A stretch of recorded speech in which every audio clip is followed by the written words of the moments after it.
রাঙ্গামাটির এক কলেজের অধ্যাপক মাহফিল শেষ করে লঙ্গতে থেকে আসার সময় উনি দেখি আমারে বলছে, হুজুর দেখবেন বৃদ্ধাশ্রম কেমন, চলেন দেখি।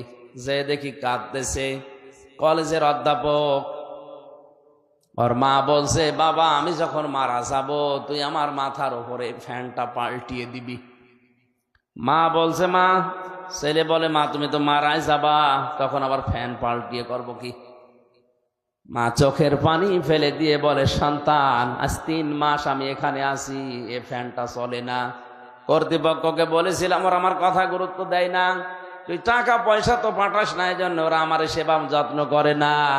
তা আমি 3 মাস এখানে থেকে যেটা বুঝতে পারলাম, তুই আমার সাথে যা করলি কিছুদিন পরে তোর ছেলে এইটাই করবে। তোর তোমার ফ্যান ছাড়া ঘুম আসে না, তোর কষ্ট হবে, এই জন্য আগে থেকে তোরে সতর্ক করলাম। ওই অবস্থায় দেখি ওর মা মারা গেল, ওর হাতের উপরে হাও মাও করে কেঁদে ফেলেছে। আমারে বলছে, হুজুর এ দোষ শুধু আমার একা না, এ দোষ আমার বোর। ওই বেটি বারবার আমাকে ফসলা যে বুড়ি যদি বাড়ি থাকে তোর ভাত আমি খাবো না। শেষ পর্যন্ত আমার 2টা সন্তান আছে, তাদের মুখের দিকে তাকে আমি কিছু বলতেও পারি না, তালাকও দিতে পারি না, যে ছেলে মেয়ে দুটো কি হবে। বহু কষ্ট করেছিলাম, কিন্তু 3 মাস আগে আর পারি নাই, বাধ্য হয়ে রেখে গেছি এখানে। শেষ পর্যন্ত আমার মা আজকে মারা গেল দুনিয়াতে, এখন আমার নাম ধরে ডাকার মতো আর কেউ নেই। ও টাঙ্গাইলের মা বোনেরা এসেছেন কিনা আমি জানি না, শুধু নামাজ পড়া রোজা করার কালো বোরকা পরে মনে করছেন আমি জান্নাত পেয়ে বসে আছি। না, স্বামী যেটা পছন্দ করে ওটা যদি জায়েজ হয় অবশ্যই আপনাকে জীবন থাকতে মেনে নেওয়া লাগবে। এখানে আমি সহ যত স্বামী বসে আছে, প্রত্যেকটা স্বামী, আমি সবার পক্ষ থেকে বলছি, প্রতিটা স্বামী পছন্দ করে, চাই যে আমার বিয়ের পরে যেন আমার মা বাবা আমার সাথে থাকে। কারা কারা স্বামীর আসান হাত তোলেন তো। এই বিয়ে না করে হাত তোলার দরকার নেই, বিয়েটা বেড়া যায়, ঠিক আছে। সম্মানিত মা বোনেরা তাকান, আপনার স্বামী হাত তুলেছে কিনা। অথচ আপনার কারণে এই স্বামী কিছুদিন পরে তার মা বাবাকে আলাদা করে দিতে বাধ্য হয়।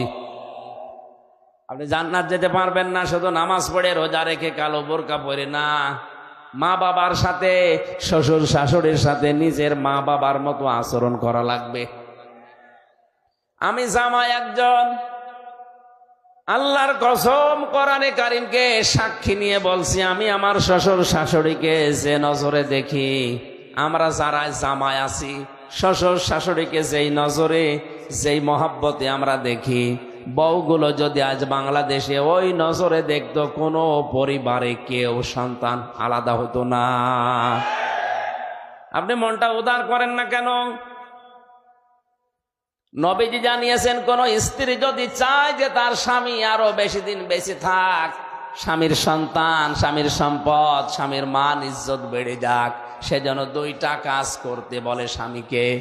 1 নম্বরে যেন সব সময় বলে, স্বামী নিকট আত্মীয় যারা আছে, রক্তের সম্পর্ক, এদের খোঁজ খবর বেশি করে রাখো। আর মা বাবা যতদিন আছে অন্তত খেয়ে হোক না হোক তাদের সম্মান করে চলো, এটা হাদিস। অথচ আজ অনেক স্ত্রী এই 2টাই চাই না। নিজের আত্মীয় স্বজন আসলে স্বামীকে দিয়ে মরণের বাজার করায়, আর স্বামীর বাড়ি থেকে কেউ আসলে ওর আগেই মন খারাপ হয়ে যায়। এই কথা বলেন না কেন? আমার তো মনে হচ্ছে শুধু ওই কলেজের অধ্যাপক না, এখানে হাজারো সন্তান এরকম বসে আছে, যারা মুরব্বী আছে, এরা ওদের সন্তান আর বেটার বোর কাছে ওই রকমই। সবে বরাতে আপনি মাপ পাবেন না, মা বাবার অবাধ্য হওয়া যাবে না। হ্যাঁ, দুনিয়া একদিকে চলে যাক, হযরত ইব্রাহিম নবীর কথা মতো কিন্তু তার সন্তান ইসমাইল বউ বাদ দিয়েছিল। এরকম সিচুয়েশন যদি হয়ে যায়, তাহলে মা বাবার মন রক্ষা করতে জায়েজ পন্থায় বউ বাদ দেওয়া জায়েজ আছে। কোরআনে আমি ব্যাখ্যামূলক শব্দ যত পেয়েছি সবচাইতে বেশি পেয়েছি মার বাবার পক্ষে। কোন জায়গায় আল্লাহ ব্যাখ্যা দিয়েছেন 3টা, 5টা, 7টা, 9টা, 11টা, 17টা, 21টা। এত ব্যাখ্যা আমি কোন নামে পাইনি, শুধু মার বাবার নামে আল্লাহ কথা বলতে গেলে নিজেই ব্যাখ্যা করছেন। কারণ আল্লাহ নিজে জানে যে আমার পরে সব চাইতে হামজার পেছনে শ্রম দিয়েছে ওর মার বাবা। আল্লাহর শব্দের ধরন দেখেন, ওয়াখফিদ লাহুমা জানাহা যুল্লি মিনার রাহমা। এখানে যারা আলেম আছেন তাদেরকে বলছি, আল্লাহ পাক বলেন ওয়াখফিদ, খফজন শব্দের শাব্দিক অর্থ হচ্ছে ডাউন, ফল করা। ডাউন, শুধু ডাউন করবেন না, ফল করে দেন।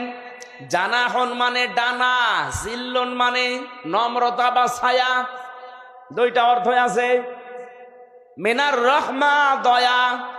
আল্লাহ পাক বোঝাতে চেয়েছেন তোদের ডানার যে রহমতের ছায়া আছে এটা মা বাবার জন্য বিছিয়ে দেওয়ার পরে ফল করে দিবি। আমার প্রশ্ন হচ্ছে, দুনিয়ায় মানুষের ডানা হয়? কথা বলেন না, ডানা হয় কার? পাখির কাছ থেকে আল্লাহ আওলাদ করে নিয়ে আসলেন। বালাগাত মান থেকে একটা চ্যাপ্টার আছে, পাখির কাছ থেকে আল্লাহ ডানা হাওলাদ করে আমির হামজাকে আল্লাহ লাগিয়ে দিলেন। কেন? আমার কি ডানা নেই? আমার তো হাত আছে, হাত দিয়ে আল্লাহ উদাহরণ দিলেন না কেন? কারণ হাতের ভেতরে পর নেই, পালক নেই। পাখির ডানার ভেতরে পর আছে, পালক আছে, যেটা মোলায়েম, নরম, সফট, কোমল। কথা বলে না কেন? পাখি শুধু ডানা এভাবেই করে না, ডাউন করার পরে ফল করে দিতে পারে।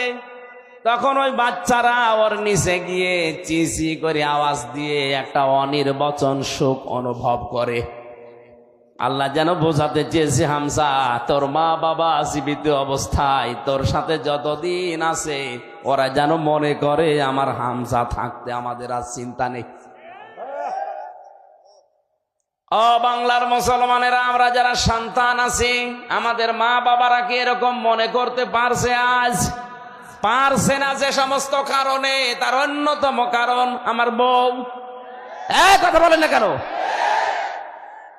আজ 100টা পরিবারের প্রায় 90টা পরিবারে বৌমারা নামাজও পড়ে, রোজাও রাখে, হজও করে, যাকাতও দেয়, দান সাদগাও করে, বোরকাও পরে, কিন্তু মা বাবার সাথে আচরণটা খারাপ করার পরে ওদের নিজের আমল সব নষ্ট করে ফেলছে।